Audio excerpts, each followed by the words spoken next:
बिस्मिल्लाहिर्रहमानिर्रहीम, अस्सलाम वालेकुम। इस्लामाबाद हाई कोर्ट से मैं हूं ईसा नकवी, मेरे साथ मोहम्मद इब्राहिम अब्बासी मौजूद हैं ABN न्यूज़ के लिए। इस्लामाबाद हाई कोर्ट और इलेक्शन कमीशन ऑफ पाकिस्तान को कवर करते हैं। लावा पक रहा था, आग लगी हुई थी, धुआं उठ रहा था और अंदाज़े लगाए जा रहे थे कि इस्लामाबाद हाई कोर्ट से किस किस्म का रद्द-ए-अमल आएगा। तकरीबन 18 से 20 घंटे पहले मैंने अपने चैनल के ऊपर जो वीडियो की उसके थंबनेल पर लिखा हुआ था कि अब प्रेस रिलीज़ेज़ नहीं आएंगी बल्कि अब फ़ैसले आएंगे और इस्लामाबाद हाई कोर्ट से आज आने वाला रद्द-ए-अमल नहायत हैरान कुन हो सकता है। जो रद्द-ए-अमल आया है वो सिर्फ़ हैरान कुन नहीं है बल्कि परेशान कुन भी है। बहुत सारे लोगों के लिए जो ट्वीट्स कर रहे थे, जो इस्लामाबाद हाई कोर्ट के उन सिटिंग जजेस के ख़िलाफ़ एक मुनज़्ज़म मुहिम चलाते हुए नज़र आ रहे थे, जो जजेस ऐसे फ़ैसले दे रहे थे या ऐसे केसेस सुन रहे थे जो हुकूमत को अनकम्फर्टेबल कर रहे थे, उनके आराम में खलल डाल रहे थे। आज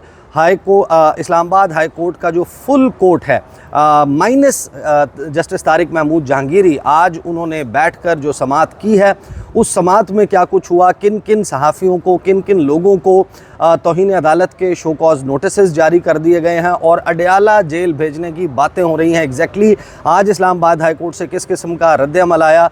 इब्राहिम अब्बासी साहब, इस्लामाबाद हाई कोर्ट, बहुत सारे लोगों का अंदाज़ा ये था कि शायद प्रेस रिलीज़ेज़ से काम चलाएंगे कि इसके ऊपर क्लैरिफिकेशंस इशू की जाएंगी और जिस तरह माजी में जस्टिस बाबर सत्तार के हवाले से कैंपेन चली और उसके ऊपर हमने देखा कि प्रेस रिलीज़ के ज़रिए उन चीज़ों की वजाहत की गई जो कैंपेन चलाई जा रही थी, उसमें जो इल्ज़ामात लगाए जा रहे थे। लेकिन मेरी अंडरस्टैंडिंग ये थी कि, और बशारत राजा साहब ने भी इस हवाले से मेरे चैनल के ऊपर ख़बर दी थी कि अब वो मामला प्रेस रिलीज़ से आगे निकल चुका है। जिस किस्म की कैंपेन चल रही है इसके ऊपर इदारा जाती रद्द-ए-अमल आएगा, रिस्पॉन्स आएगा।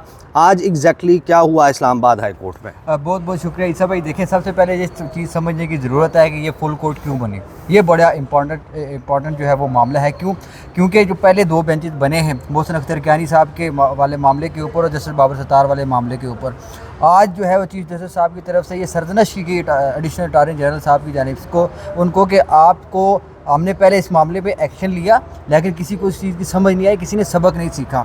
इससे ये चीज़ वाज़ेह हो रही है कि अब जो इस्लामाबाद हाई कोर्ट का रद्द-ए-अमल होगा वो पहले की निस्बत सख्त होगा, क्योंकि सारे जजेस इस वक्त बैठेंगे, बड़े माइंड्स इस वक्त सारे बैठ के कंक्लूजन निकालेंगे, तो यकीनी तौर पर एक ऐसी चीज़ जो है वो सामने आएगी जिससे एक अदलिया को जो है वो स्ट्रेन मिलेगा। अदलिया के जो जजेस हैं उनको एक सहारा मिलेगा कि जजेस जो हैं वो अपने हक़ के लिए खड़े हुए हैं।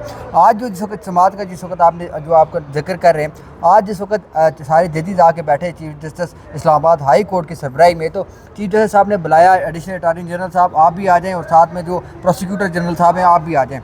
वहाँ पे उन्होंने शुरू से भी सरजनश का जो है वो आगाज़ किया। उन्होंने कहा बहुत हो गया, ऐसे कैसे हो सकता है। हमने पहले भी इस तरीके के 2 नोटिस जो है हमारे कोर्ट के अंदर मौजूद हैं।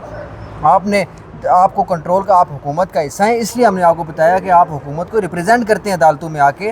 आप हमें ये बताएं कि क्या जो हमारे जो अदारे हैं, जिसमें FIA का उन्होंने नाम लिया, PDA का उन्होंने नाम लिया, साथ में पैमरा का उन्होंने नाम लिया, उन्होंने कहा ये सारे जो अदारे हैं, रेगुलेटरी अदारे हैं जो इस तरह के मामलात को डील करते हैं, ये क्या, इनका क्या काम है। आपने जवाब दे के अदालत के सामने जवाब आपने ही देना है। वहाँ पे जस्टिस मियां गुल हसन औरंगज़ेब ने बहुत इंपॉर्टेंट बात की। उन्होंने कहा कि ये मुहिम पिछले 3-4 दिनों से जो है वो चल रही है। अदलिया के जजेस के ख़िलाफ़, जस्टिस तारिक महमूद जहांगीरी के ख़िलाफ़ जो मामला चल रहे हैं, हुकूमत की जानिब से इसके ऊपर कोई रद्द-ए-अमल नहीं आया। हुकूमत इसके ऊपर खामोश है, जिससे तासर ये मिलता है हुकूमत इसके अंदर मुलव्वस है। और साथ में जो उन्होंने कोर्ट किया, जिसमें अटॉर्नी जनरल साहब को जो है उन्होंने कोर्ट किया कि अटॉर्नी जनरल साहब भी इसके ऊपर खामोश हैं, वज़ीर कानून भी इसके ऊपर खामोश हैं। ये जो है वो मामला सारा मशकूक हमें नज़र आ रहा है, जिसके ऊपर एडिशनल अटॉर्नी जनरल साहब ने कहा कि आप हमें कोई डायरेक्शन देते। उन्होंने कहा डायरेक्शन हम क्यों देते, हुकूमत का काम है, हुकूमत को खुद नहीं पता उन्होंने क्या करना है। वहाँ पर जो है बाद में मैंने नोटिस किए।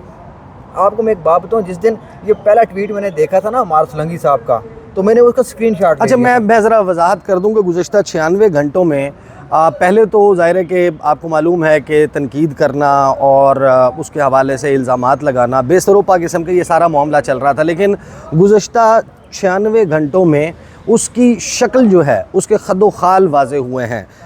2 रेफरेंसेस जो हैं वो भेजे गए सुप्रीम जुडिशल काउंसिल, एक जस्टिस तारिक महमूद जहांगीरी जो कि आपको मालूम है कि टेरियन वाइट केस का उन्होंने फ़ैसला दिया। आपको मालूम है कि इस्लामाबाद के 3 हलके, उनका मामला हल्का NA 47, 48 और 49 का मामला उनके सामने लगा हुआ है। वो ट्रिब्यूनल हैं इन 3 हलकों के लिए। वो जिस तरीके से प्रोसीडिंग्स लेकर चल रहे हैं, और फिर तारिक महमूद जहांगीरी उन 6 जजेस में शामिल हैं जिन्होंने 25 मार्च को सुप्रीम जुडिशल काउंसिल को ख़त लिखकर मुदाखलत की निशानदेही की थी। उनके खिलाफ एक रेफरेंस फ़ाइल किया गया जिसमें यह कहा गया कि इस्लामाबाद हाई कोर्ट, जो कि पाकिस्तान की दूसरी सबसे बड़ी आइनी अदालत है जिसका दायरा कार पूरे मुल्क के ऊपर फैला हुआ है, उसके एक मुअज़्ज़ज़ जस्टिस, उसके एक मुअज़्ज़ज़ जज, उनकी डिग्री जाली है। और उनका माजी देखें, वो मुस्लिम लीग नून के बड़े बड़े लीडर्स के मुकदमात लड़ चुके हैं, वो एडवोकेट जनरल रह चुके हैं, वो डिप्टी अटॉर्नी जनरल रह चुके हैं। इन तमाम ओहदों पर रहने वाला शख्स, उसके ऊपर इल्ज़ाम ये लगाया गया कि उसकी लॉ की डिग्री जो है वो जाली है। और ये एक रेफरेंस जब आया, उसके ऊपर बाकायदा जिस तरह कॉपी पेस्ट किया जाता है, बहुत सारे लोगों ने इसको प्रमोट किया है, इस बात के ऊपर डिबेट जनरेट हुई, ये मेन स्ट्रीम मीडिया पर रिपोर्ट हुआ, ये सोशल मीडिया पर रिपोर्ट हुआ, इसके ऊपर एक कैंपेन जो है वो एक तरीके से बन गई।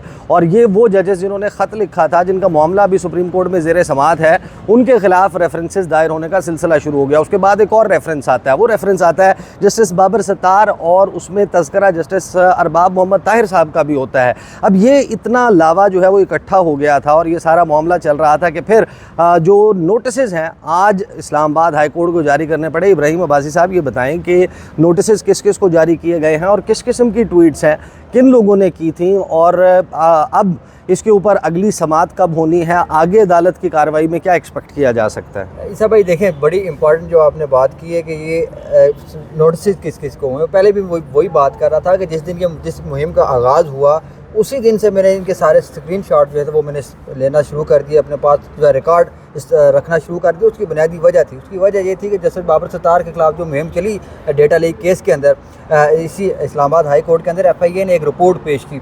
उस रिपोर्ट के अंदर जो उन्होंने जर्नलिस्ट या जो लोग उन्होंने इंडिकेट किया FIA की जानिब से, उसमें उस लिस्ट के अंदर वो लोग बिल्कुल शामिल नहीं थे जिन्होंने खुल के ट्वीट्स किए।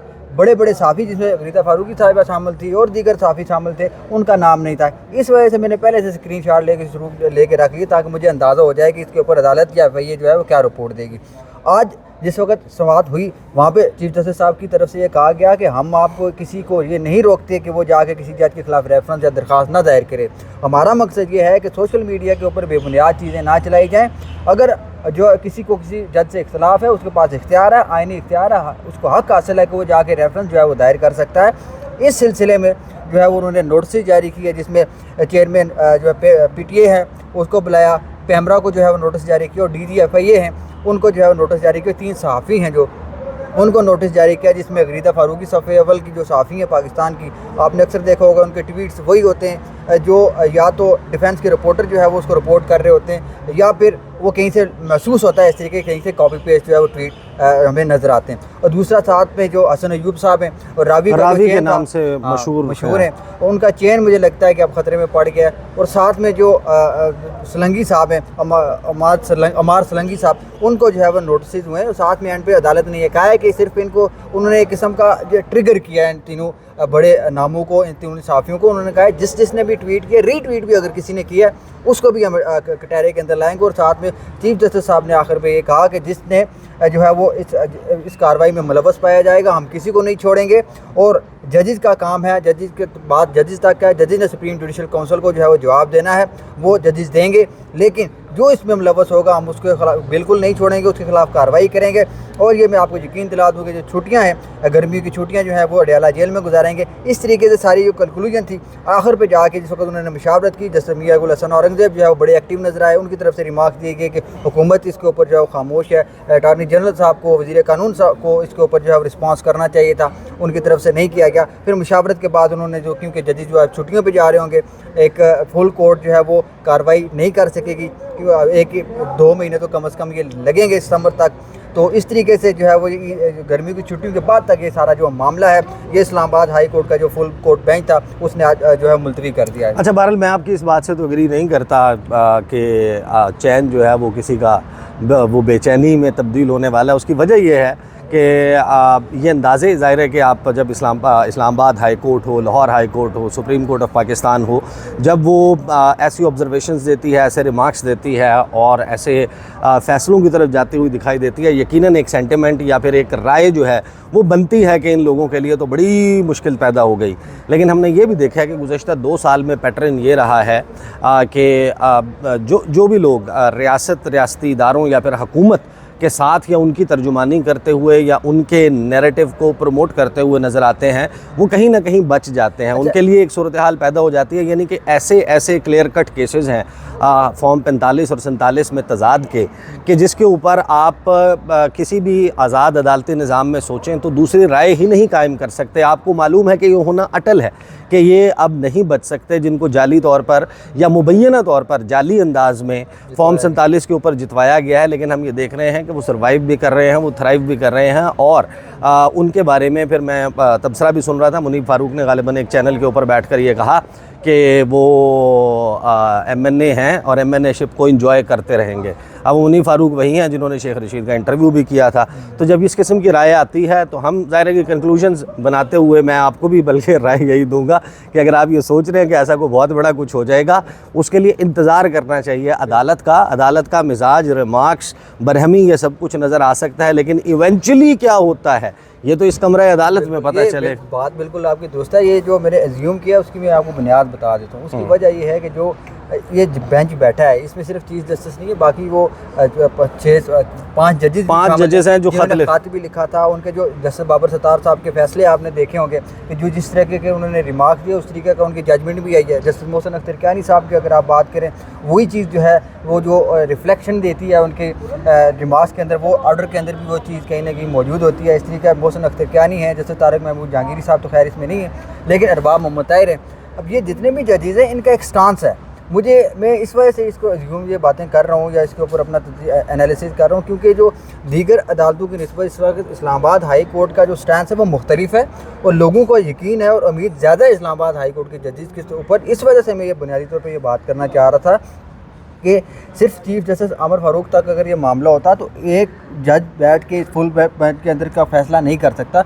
बाकी जो 6 जजेस हैं उन्होंने भी अपना जो है राय देनी है और उन्होंने भी अपनी जो है वो जो जजेस के मतलब जो मुहिम जो चल रही है उसके ऊपर अपना रिस्पांस देना है। इस वजह से मैं ये समझता हूँ कि शायद अगर ये मामला अगर चलता रहा इसी तरह जजेस जो है वो डटे रहे तो ये रावी का चैन खतरे में पड़ सकता है। रावी का चैन खतरे में पड़ता है या नहीं ये तो जाहिर है कि अब इसकी प्रोसीडिंग्स होंगी, आगे आने वाले वक्त में देखना होगा। लेकिन जो पैटर्न है जो अभी तक का गुज़श्ता 2 साल में ख़ास तौर पर हम होते हुए देख रहे हैं पाकिस्तान में, उसके हवाले से मैं उस कंक्लूजन पर शायद अभी तक नहीं पहुंच पाया जिस पे हमारे नौजवान रिपोर्टर इब्राहीम अब्बासी जो हैं वो पहुंचते हुए नज़र आ रहे हैं। उसकी वजह ये है कि ऐसे क्लियर कट केसेस जहाँ पर लगता था कि फ़रार के रास्ते तमाम के तमाम ख़त्म हो गए हैं, दिखाई देना बंद हो गया है, वहाँ पर भी अचानक हमने देखा कि कहीं से इलेक्शन कमीशन ऑफ पाकिस्तान की खिड़की खुलती है और उस खिड़की में से ठंडी हवाओं का झोंका, गर्मी में हाँपते कांपते पसीने में शराबूर मुस्लिम लीग नून के वो MNAs जिनको फॉर्म 47 पे विनर डिक्लेयर किया गया था,